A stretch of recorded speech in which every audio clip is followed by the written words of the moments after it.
Hi, everyone. I'm Jerry Marcello, and welcome to the City Center podcast from West Palm Beach.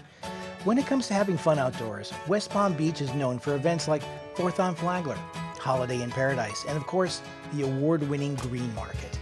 Today, we're going to talk about another outdoor event that has just been named one of the top 3 best outdoor concert series in the country. That's by USA Today's Top 10 Best Readers poll. It's a weekly gathering of live music, fun, and a very special sense of community you might not know about. Join us for the City Center podcast next.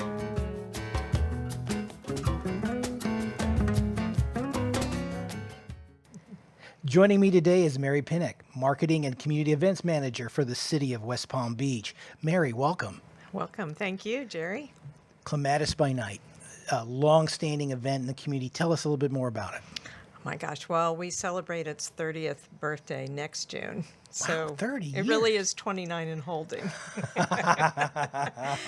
Clematis by Night is one of our heritage events here in the city of West Palm Beach. It's hard to believe since June 5th of 1995. I know, can you believe that? It's been rolling almost every Thursday. We take just like 4 off a year. And that's, holiday time. Okay, so, unlike some of the yearly events like 4th on Flagler and Holiday in Paradise, this is happening nearly every weekend. Yeah, for it's the last 48 times a years. year, Wow. Every Thursday. We're how the weekend gets started, And the other thing that we say, it's where memories and music are made. Nice. And it really is. So what was the seed that started this rolling? What made this come to life? So way back when, 1995, I think it was May of 1995, might have been April. The mayor at the time, Nancy Graham, she called me into her office one afternoon. She had a local beer distributor in her office that was, I think, trying to pitch orange juice or something crazy like that. But he had an idea, and she had the idea, and he liked it, to start a weekly concert entertainment series downtown for the summer. At that time, it was pretty much dead downtown. People left here at 5 o'clock, the speed of a bullet out of town. They were gone, right? So she said, right around that period of time, there weren't a whole lot of people living downtown. Nobody lived downtown. I can't think of hardly any buildings that were downtown that were residential, mostly office workers. So she said, I want to give this a shot. She was really trying to create a destination. We had just had the centennial the year before, and she was very much in favor and believed in events as a way to bring the community together and to bring them downtown. So I said, okay, of course, I'm going to say whatever needs to be done. And she said, I want to start it in June. So we had 30 days to put together the event. And actually, an event named Clematis by Night had started the year before for, 6 or 8 weeks. And it was a rolling event that went up and down Clematis Street. So it was kind of a preliminary to the Clematis by Night as we know now. So we had the name. Clematis by Night said it all. And on June 5th of 1995, we started with literally like an 8-foot table for a stage. It was a 1-platform stage. We had 1 keg of beer and 1 pizza vendor. And that was it. That was what we had. So we were just hoping to get some people together. Right. And sure enough, about an hour into the event, this bus pulls up, and they were in town for some kind of conference. They were actually looking for a restroom, but 400 people got out of a couple of buses, and they didn't leave until it was over. And that was the beginning of Clematis by Night. And of course, now it's grown into, we have a, professional stage, we have professional sound company, we bring in some of the top bands regionally and sometimes nationally as well. It's a fantastic sound, and it's a beautiful, beautiful venue. As you point out, professionally done. Very, very nice thing. But one of the things that strikes me most about Clematis by Night is the sense of community that you've got down there. You see the same faces, you see new faces, but everyone sort of like knows each other. Right. I think the beauty of this event and the events that we do, they're free events, first of all, so everybody can come. There's not anything to stop anybody from coming. And the beauty of these events is you can have a crowd where one person drove up in a Mercedes and the other person walked up because they can't afford a car. Right. But they're all out there on the dance floor. They're together. There's no awareness of our differences. Isn't that nice? Right. Everybody feels like they belong. Yeah. Yeah. And that, if we can accomplish that with an event, maybe we can accomplish that in a bigger arena. Absolutely, and that's a great message to send. With Clematis by Night being such a long-standing, long-running event in the city persona and its style, what do you think really makes each event unique? Is it the band? Is it the weather? Is it what makes each one so special? There's just so many different things, I think. Obviously, the music. We have a variety of different music. If you come one week and you hear rock, you're not going to hear rock the next week. You might hear Motown or country or reggae. So there's a variety. We're pretty picky with the music. We really try to do a good search to bring in bands that are popular locally, but also bands that are touring. So you may only get to see those bands once or twice a year because they're headed to the Keys to play at another location that books live music. So the bands play a role. The time of year, right now we're seeing a lot of families because school's out. It's staying light later. That great lawn, that grass is amazing. The kids are playing Frisbee. It's just a wonderful space to bring your family on Thursdays. When Sandy's in town, the giant holiday sand tree, then we've got all the people that are celebrating the, traditional holiday time in December. And then in spring, we get spring break. Some of the spring break crowd. It just really depends on the time of year. We love that about it, the fact that it's every single week, but it's not always the same. Right. So the personality sort of modifies with the seasons. Yeah. Yes, it very much does. But the underlying reason that we do it, to bring the community together, is always there. Now, you mentioned the bands. Is there an opportunity for a local band to audition to be a part of the program? Sure, we are always taking the promo packs from local bands. They can send an electronic press kit to us, and we have a team that reviews them on a periodic basis. We book about 3 months or so out. How would they find you? How would they get in touch with They you? go right to our website, WPB.org/events, and there's Clematis by Night. It says what to do with your with your EPK, what we call the EPK. Right. So obviously, success and a good vibe has been a part of this program for a very long time, and the program's been recognized. It's gotten an award. Tell us a little bit about that. Well, it's won many awards over its 29-and-a-half-year career, but a big one most recently is USA Today named it in the top 3 of the best outdoor concert series in the country. Wow. And that was by country. voting. The community voted. That's neat. So, that means more to us, I think, than anything. The acknowledgement from the community that they love the event. Mm-hmm. There aren't many events that are that long running.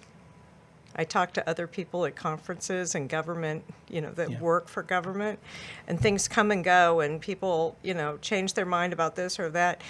And this truly is something that has satisfied and sustained and been even more successful as it. The endorsement of the folks who were attending it. Those are the people who voted for it and that pushed this program into an awards type of environment. I mean, as you point out, that's really an endorsement that I think should ring with a lot of folks who are thinking about coming down to a Clematis by Night, that the folks who go there regularly really love the event. Absolutely. What we see is it only usually takes one time for somebody to come down, and they may not come. We have our regulars, trust me, they're there every week. They may not come every week, but they're coming once a month or, a couple of times a month. They're definitely there for the big nights. And then the other thing is that they know with Clematis by Night is we really, it's the space where we celebrate important things in our community as well. Every Super Bowl that has taken place in Miami since 1995, Clematis by Night has been the official Palm Beach County celebration location by the Super Bowl, as designated and sponsored by the Super Bowl host committee. And that is a wonderful thing to know that they entrust us. That's a big job. Yeah. And we have, done that at least 3 times, I think 4 times. I'd have to go back in my head and count, but I think it's at least 4 times that we've been that group. When the Nationals won the World Series and the Astros twice, we are the official location for those designated celebrations during spring training. Wow. And that's due to partnerships that we have throughout the community, too. But that all comes back down to the reputation the program has for community, for quality, for all the things that are, that people want to be associated with. And that's really great to see this developed and having developed over the decades. Right. I think that it's also the place that when people are upset about something, they know the community's here and they come together for that as well. And last year, one of our part-time popular residents, Jimmy Buffett, when he passed away, there was so much really just sadness in the community, not just in our community. And we very quickly put together a tribute for Jimmy Buffett, and the right place to do it was obviously at Clematis by Night. And we had a huge crowd. Everybody was so grateful for that opportunity that this year we're actually doing it the Thursday that starts Labor Day weekend, and it's the Labor Day weekend show. And if you know Jimmy Buffett, you know that Labor Day weekend show is a very popular term in association with Jimmy Buffett. So we're rolling out with the Caribbean Chillers. It's a fabulous tribute band to Jimmy Buffett. We have a Bubbles Up tribute that we're going to do, and some other special Jimmy Buffett type things. And we really hope we get that crowd again it'll be August the 20, what do we have it? August the 29th. August the 29th. So, and it starts at the traditional 7 p.m.? Or 6. 6 p.m. 6 to 9. Okay. 6 to 9. And we'll be right out on the Great Lawn with those palm trees and where he lived in the background, obviously. And we'll have the parrot heads of the Palm Beaches out again and some of the other groups that are meaningful to Jimmy Buffett. That will be very well attended. Let's talk a little bit about what is coming up. What's on your schedule coming up through the rest of the summer? Oh, well, we have lots of good bands. Of course, like I said, every Thursday we have East Harbor Pop and Rock this Thursday, and then we have classic rock and R&B, the Melinda Elena Band, and we've got all different kinds of bands in August. We'll end with the Caribbean Chillers. The Derek Mack Band's going to be here on August 8th. That's a local band that's Motown rock. They've played many times, and the dance crowd, where they get it's a good energy night. And then we have a new band, Poor Life Decisions. We haven't had them before. So, we try to mix it up. We have some bands that we've had, I can name a couple that go back almost 30 years. Wow. And then we try to bring in some new bands, too, because you have to keep it fresh and different. Sure. Okay, so if I am someone who has never gone to a Clematis by Night, interested in coming, maybe I live in city, or maybe I live outside somewhere in the county, give me sort of a best tips for really enjoying myself. How do I get there? Where do I park? Those types of things. So it starts at 6. Yeah. If I wasn't working it, I would probably come a little early and maybe grab something to eat on the street, right? The city garages are reasonably priced at that time. Thursday nights, they're not usually too busy, right? So I would get here as early as 5, maybe 5:30, park. Bring a lawn chair or bring a blanket.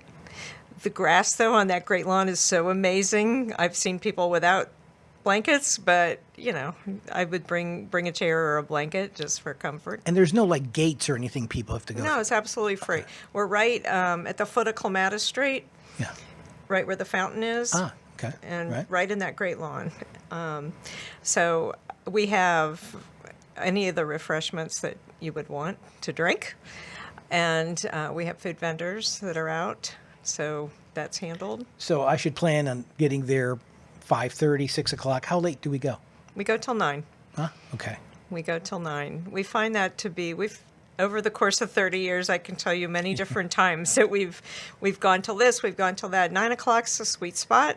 At that point, the families, generally the kiddos need to get home. Yeah, no doubt. And the adults a lot of times like to go down the street, and we're really happy to send them down the street to other establishments. So 9 o'clock's a sweet spot.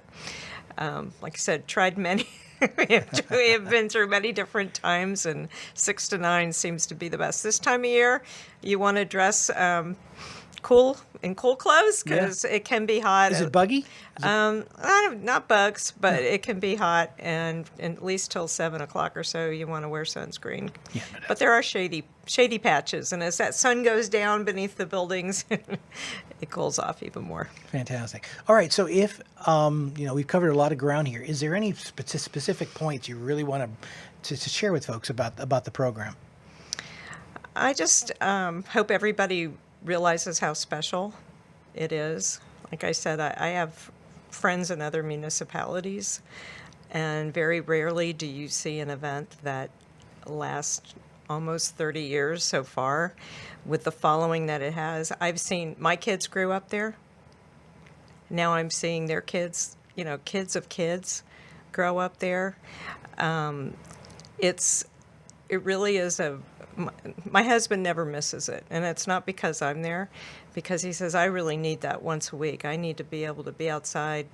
All of his friends he met at Clematis By Night, and they're an assortment. When I tell you this is an assorted group of friends, they all met there.